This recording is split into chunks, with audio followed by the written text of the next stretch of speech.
ritambutse ritambukanije ritambutse iziyuri. Haleluya. Ritambutse iziyuri ritambukanije ridayifuza gutambuka iziyari akira mu izina rya Yesu. Haleluya. Itambutse iziyuri itambukana umubiri. Yo nimuze guhura n'Imana. Umuntu wese yitegura guhura n'Imana. Waraturinze Mana, warakoze kuturinda. Waraturinze Mana, warakoze kuturinda. N'izina rya Yesu, Yesu, Yesu, Yesu, Yesu, ni Bwana. Umenye Yesu, Yesu, Yesu,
murabona minwi igirigere no munsi biraza guhinduka byinshi tuzakubyumva inyuma ya minwi. Ngomba ndababwire gusa amajambo yo kubifuriza umwaka mwiza, kandi ndakeje umuntu yaje ngaha. Uri umuhirwe ko waje ngaha, wahisemo neza. Bwira umwica uti wahisemo neza.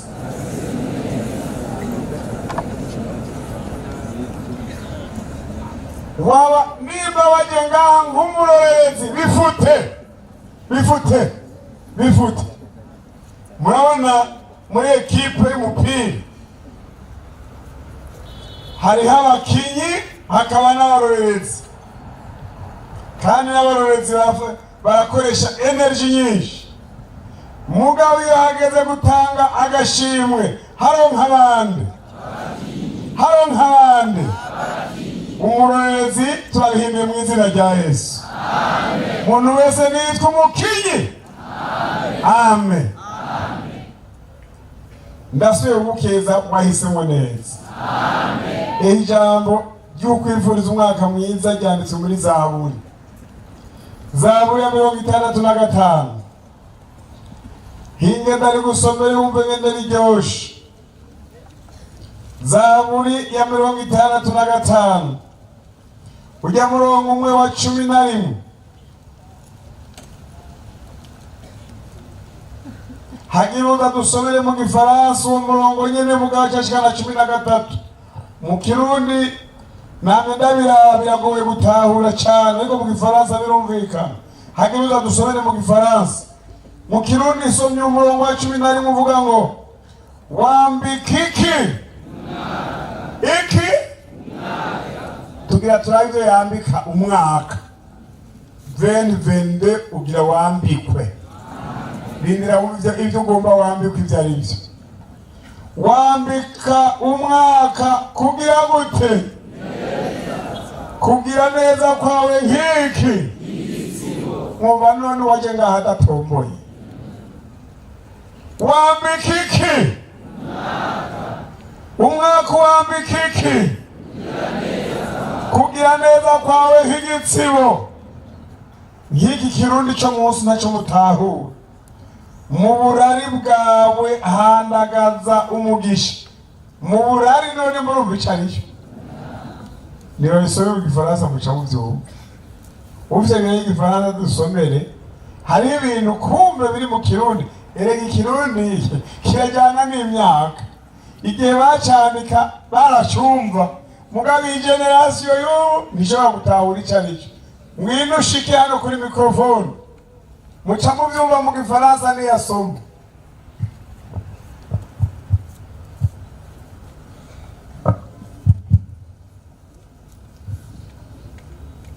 Zaburi igice ca 65 umurongo w'12 haravuga ngo hera ku 12 soma tumva 12 Tu couronnes l'année de tes biens et tes pas verses l'abondance. Subiramo tu couronnes l'année de tes biens et tes pas verses l'abondance. Tu couronnes l'année de tes biens et tes pas verses l'abondance. Tes pas verses l'abondance.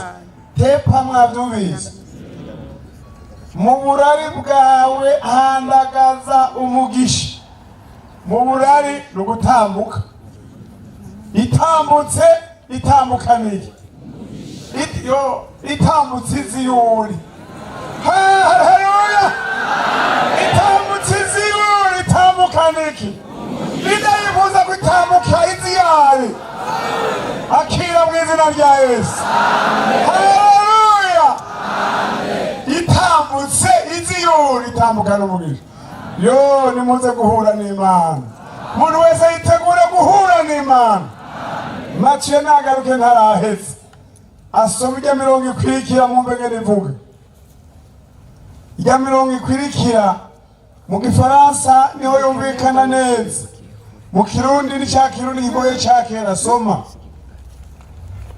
verset 13 haravuga ngo les plaines du désert sont abreuvées et les collines sont ceintes d'allégresse. Les pâturages se couvrent de brebis et les vallées se revêtent de froment. Les cris de joie et les chants retentissent. Amen. Amen. Mwabyumvise ibyo byose birataye iwanyu mu izina rya Yesu. Amen.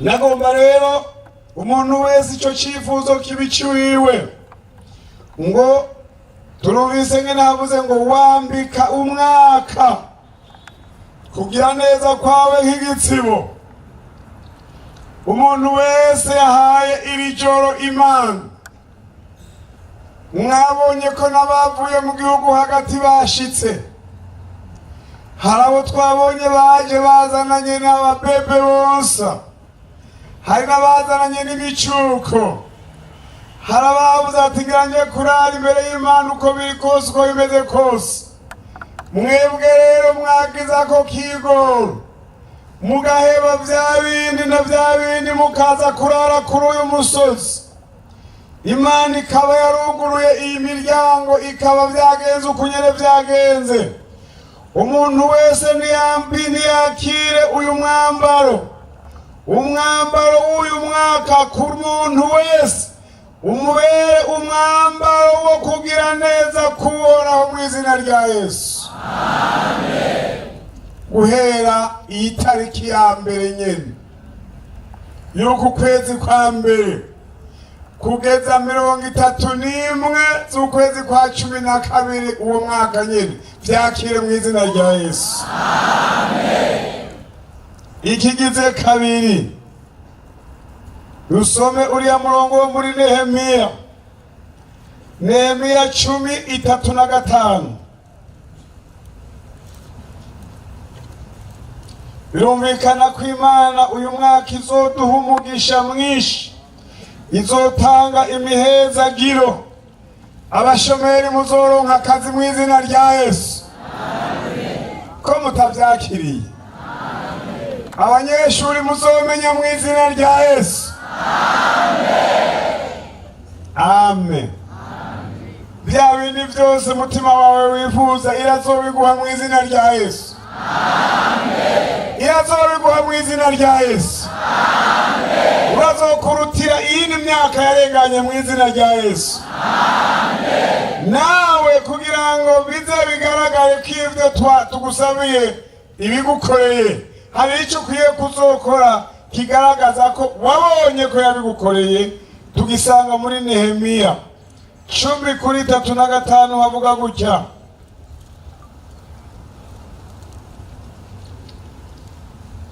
kandi uko umwaka utashe tuzozana mu ngoro y'Uhoraho ivy'imishuzo yo mu mitima yacu, yo mu mirima yacu, n'ivy'imishuzo y'ivyama vyose vyo ku biti vy'amoko yose. Amen.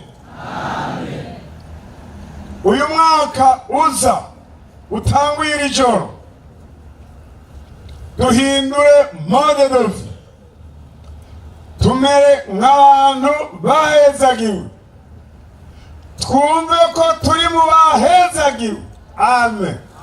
Akira kuba uwahezagiwe mu izina rya Yesu. Amen. Umuntu akubajije ati namaki, uzoca umwishura gute? Sa n'amahoro nahezagiwe. Amen. Pana kwama wishura ngo nta kigeni, birahindutse mu izina rya Yesu. N'amahoro. Kubw'iyo mpamvu n'amahoro n'umugisha bizoca bizanana no gutanga amashimwe imbere y'Imana. Wahora ry'ihigira 10 birahindutse mu izina rya Yesu. Wahora ry'imperezwa birahindutse mu izina rya Yesu. Ikimenyetso kizogaragariza umutima wawe ko wahezagiwe. Kandi uko umwaka utashe, guhera uyu mwaka n'indi myaka izokurikira, ngo dushire aya masezerano, kubera yuko Imana idushize mu masezerano yo guhezagirwa. Natwe tuzohora tuzana mu ngoro y'Uhoraho ivy'imishuzo yo mu mirima yacu, n'ivy'imishuzo y'ivyama vyose vyo ku biti vy'amoko yose. Umushuzo ku barimyi, umushuzo ku bafonctionnaire, umushuzo ku mungano umuntu azohezagirwa. Ntimuze murye ikigira 10 n'amashikanwa n'amashimwe bize vyame vyinjira mu nzu y'Imana mu izina rya Yesu. Amen. Ico ni ikimenyetso kizoba cerekanye imbere y'Imana ngo narahezagiwe, reka nanjye ntangishimwe ku Mana. Cya gatatu, none tugomba twinjire muri 2022. Hari ikintu tutakwiye kwinjirana, n'ikintu cyose cyitwa icyaha. Bariro mw'icyo tiwabyumvise.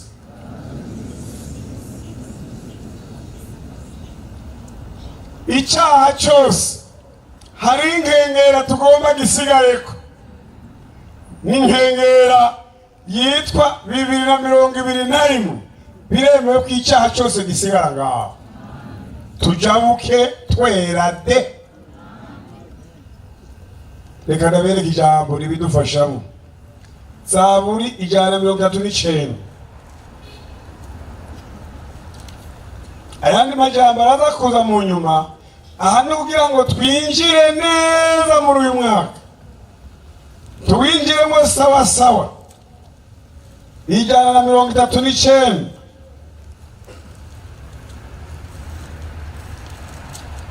uriya murongo wa 23 havuga ngo mana gira gute. Abafise Bibiliya tuhasomere rimwe kabiri gatatu.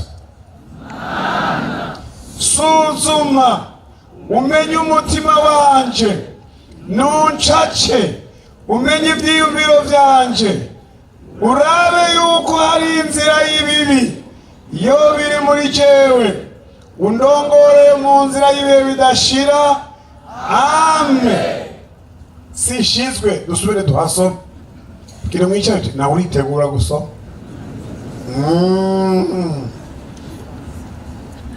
Tugira tuhasome. Murabona hariho ibintu bakoresha mu isi byo gusuzuma ko umuntu agwaye. Batija muri scanner, ja muri radiography. Hariho n'ibindi byinshi by'ubuhinga bwo hejuru bwo gusuzuma umuntu ko akomeje ko agwaye. Imbere y'Imana hariho ukundi gusuzuma. Scanner y'Imana tugomba tuyironde. Dusubire rimwe kabiri gatatu. Mana suzuma umenye umutima wanje, nuncace umenye ivyiyumviro vyanje, urabe yuko hari inzira y'ibibi yo biri muri jewe, undongore mu nzira y'ibihe bidashira. Amen. Aho rero muri iri jambo mwumvise ngo mana suzuma, aha nta wundi ariko arabwirwa umuntu wese yayibariye ngo imusuzume. Numva rero ahiri ngaha, ahira inyonga zawe ziri ngaha, nkemu wayo ari ngaha. Uwasuzuma akumva arafashwe, aca yemera azarirukanga hano hari riba ry'amaraso, aca avuga ati mwami ngomba njabuke jenyene, mugabo ngomba ntihagire icyaha tujabukana, ngo tuvane muri 2021 twinjirane muri 2022. Turangirize kuri iri yo muri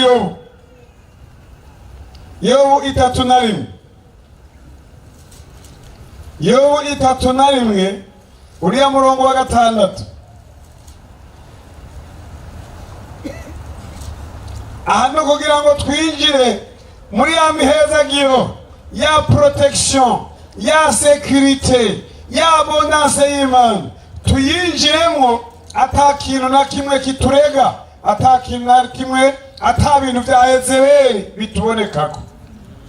Umviriza rero 3:1 kuri 6 turabe ico Yobu yanditse. Ningewe hehe ku munzane w'ukuri, kugira ngo Imana imenye iki. Basi ningewe ku munzane w'ukuri w'Uhoraho, kugira ngo Imana imenye ukugororoka kwanje. Naha ngomba umuntu wese uwaje nk'umushitsi arabe ibiriko biraba.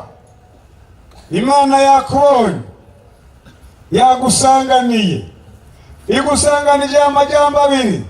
Ijambo ry'ukwemera kigusuzuma ngo Mana suzuma umenye umutima wanje, kandi rihagende rigira kabiri ningewe ku munzane w'ukuri, kugira ngo Imana imenye ugororoka kwanje. Birashoboka kugororoka kwawe iyi myaka irenganye kugeza n'uyu nyene turimo, birashoboka kugororoka kwawe kutagenze neza. Birashoboka ko vya vyiyumviro vya Yezebeli vyakubayemo, ariko tugomba muri aka kanya mu masaha imbere turaza kuvuga icosubire Yezebeli, icokogwa kugira ngo Yezebeli ntaze yigeragaruka. Ariko tugomba ubwa mbere imbere y'ibindi vyose dutibukire muri 2022 atajwi rikwagiriza ikibi ku munzane w'Imana, utapimwe ngo basange ibiro ntibikwiye, kugira ngo ya masezerano twavuga ya Zaburi ya 65:11 aza komeko, aza gusanga aho uzoba uri hose. Twavuganye ijambo rivuga gutya ngo wambika umwaka kugira neza kwawe nk'igitsibo, kugira ngo kugira neza kuhoraho ukwambikwe iyi minsi 365 yose, kugira ngo uze wambikwe ubwiza, wambikwe sekirite, wambikwe protection. Naho tugeze mu myaka mibi, imyaka iri mu bibazo byinshi, ariko turavise uburyo iyo myaka itotubera mibi, twemeye kuno gusuzumwa no kugerwa ku munzani. None rero umuntu wese niyuname aje kuri uwo munzani, aje muri iyo laboratoire, muri iyo scanner y'Imana. Banza wuname gusa, hanyuma ndakubwira ikindi mu nyuma. Banza wuname wisuzumishe urabe ngene bimeze, hanyuma ndakubwira icyokorwa mu nyuma aje kwisuzuma. Unama urabe iyi minsi iheze, uyu mwaka wa 2021 wagenze gute? Wacumuye iki? Wanyuranije n'Imana ibiki? Wotsindirwa n'iki imbere y'Imana? Jambo ry'Imana ari mu cete cya 2 cy'Abikorintho 5:9 havuga ngo nico gituma tugira umwete wo kumunezereza, ngo uko tutazobura kugaragarizwa imbere y'intebe y'amateka ya Kristo. Tugize amahirwe umunzani w'Imana ugira udusuzume tutarashika imbere y'intebe y'amateka ya Kristo. Tugize amahirwe iyi laboratoire y'Imana reka tuyijemwo igihe cyo gucibwa urubanza kitaragera, kuko iyo umuntu yari imbere ya sentare imbabazi ntiziba zikiriho, kugira ngo Mana amabere ntibiba bikiriho. Ariko ubu gusa n'umuntu agira ati jewe ngomba nkimukira ubugingo bwanje, iminsi nacumuye igarukiraho, iminsi nagendanye na Yezebeli igarukiraho, iminsi nagiye mu busambanyi, mu kaburegwe, mu rwanko, mu nzigo, mu byifuzo by'umubiri, mu bitagira ikibazo byose. Sawa, ninde akwamye? Ninde asanze akeneye ikigongwe? Komandema ya mbere nahagarara hari wumva agira teka sinoja muri 2022, sinoja muri 2022 naye marabaga nibi bibi. Oya rero abandi bamaze gukwereka ngene bigenda, nawe ngo aha ni mu maraso ya Yesu bizane. Muntu agira ati sinotibukira muri 2022 na byaha n'ayamakosa n'akakabi, ingubanza umwiyerekere hano kuri iyi tapi. Tugomba dusabe bariyo bose amaraso abuhagire. Kaze mwene dawe. Mana data wa twese, urakoze cyane, urakoze mwami Yesu kuri aba bantu bawe bagiriwe ubuntu bukomeye aka kanya, bakumvira ijwi ribahamagara. Umuntu wese kwisuzumisha, umuntu wese kuja ku munzane w'ukuri, umuhagazi w'intama w'Imana, ijambo ry'Imana avuga ugomba ukuri hariya hirya mu mutima, hariya ibwina. Umuntu ntagira aho yo kunyegeza, umuntu wese aragaragara imbere y'Imana. Haleluya. None rero aba bantu mwami Imana ku munzane wawe barabonetse mwami ko badakwiye, baragombye mwami kugororoka, ariko umubiri urabagora. Izina rya Yesu baravuga uko batari kuvuga, bariyumvira ibyo batari kwiyumvira, amaso yabo yararavye ibyo batari kuraba. Umwagazi w'intama w'Imana, izina rya Yesu babonetse imbere y'Imana bari kwa gase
amasengesho yawe ntiyemegwa uyu mwanya amasengesho yiwe yemegwe mu izina rya Yesu Yesu Yesu Yesu Yesu ni mpamvu uyu mwanya Yesu Yesu Yesu amaraso ya Yesu Yesu amaraso ya Yesu Yesu haleluya chanisa amaraso chanisa Yesu Yesu Yesu Yesu urakoze mwami urakoze kuri aba bantu bose bemewe urakoze kuri aya mazina yemewe urakoze kuri izi ngabo bahindutse ingabo z'Imana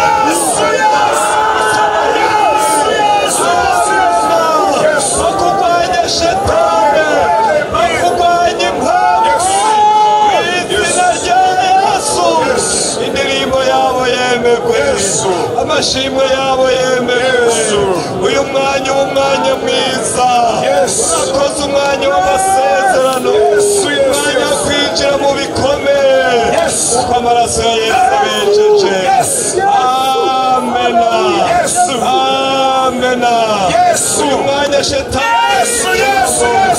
ajyarindiye bari kwibera Yosuwa wewe shetani uharaguhane uharaguhane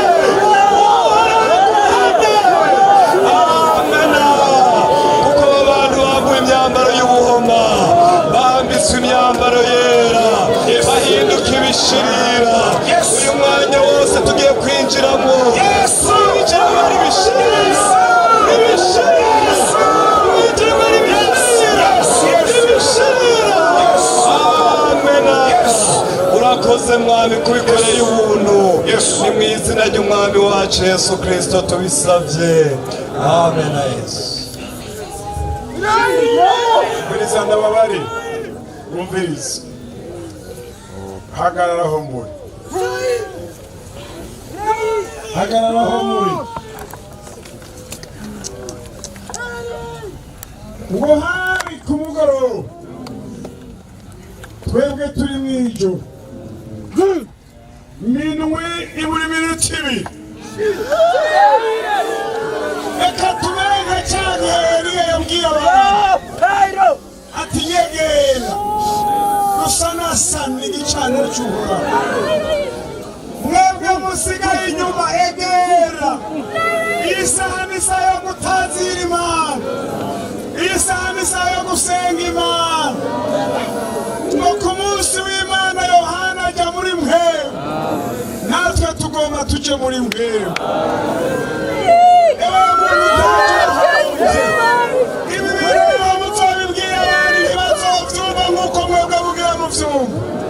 tugira turirimbira Imana tugira dutazira Imana tugira tuninahaza Imana harabaho kuririmbira Imana harabaho gusenga Imana harabaho kujyana na mwe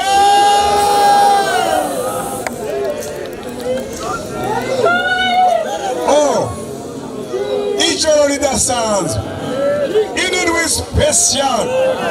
special umuntu wese navuga ati special ratebo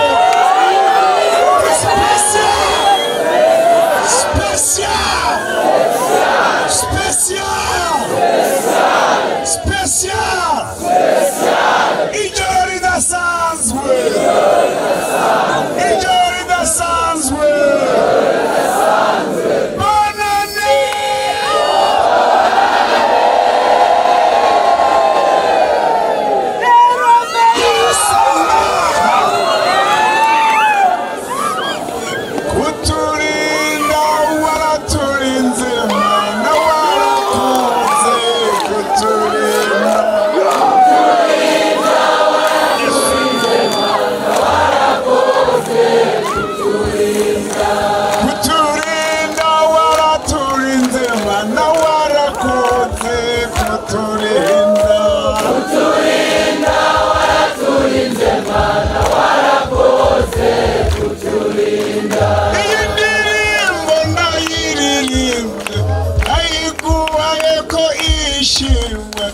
Nagushimishije uyu mutima hamwe n'aka kanwa kanjye Mana warakoze kuturinda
wacu